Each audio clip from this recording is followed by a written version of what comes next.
Hey everybody, welcome back to the wood shop. Today we're here to solve a little problem.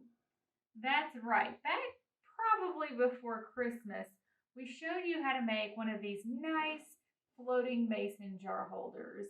And a lot of people have been watching that video, and we've been getting several questions about a problem that people have run into.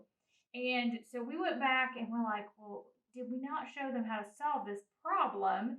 Because we ran into it too. So we went back and watched the video and we're like, oh my gosh, how did we leave that out? The scene was somehow left out of the video. I don't know if the file accidentally got deleted, we didn't record it right, don't know what happened, but people are having issues getting the jar to fit into this wood after they cut the hole. The hole is actually 2 3/4, and the depth is the issue.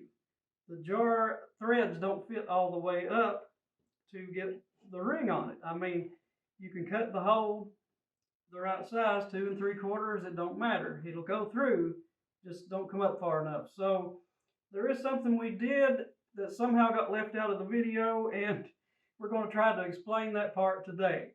Let's head over to the drill press.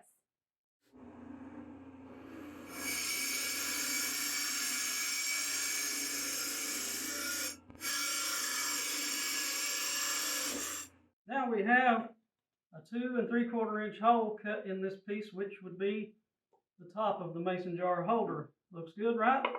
Fits on there good, but here's the problem. So in the very beginning, it kind of feels like it catches a thread, but then like the more that you twist, it just keeps slipping and it's not really attaching. This is the part we left out.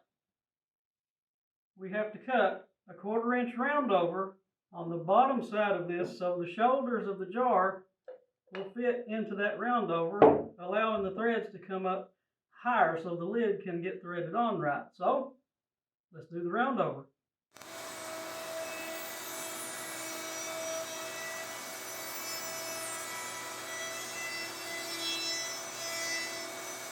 All right, we have our 1/4 inch round over in the bottom of this board.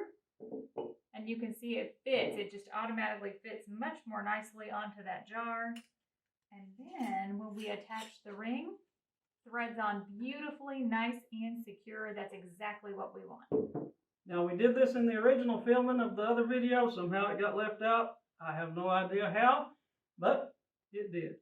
Now alternatively, if you don't have a router, you don't want to do a round over, you could use a 1/2 inch thick piece of wood for the top, or just plane down your 3/4 inch board to a 1/2 inch. That'll do fine. Absolutely. We thank you so much for asking your questions about this project. Like we said, we had several questions and everybody was having the same problem. So here's the solution for you. If you do have questions on any of our projects, be sure to leave comments. And if you like this channel, like this video, we hope you'll subscribe. That button's right down there. And you can check us out on Facebook, Wood Songs by Russell. And we have a website, it's woodsongsbyrussell.com. Thanks again for joining us today. Happy woodworking!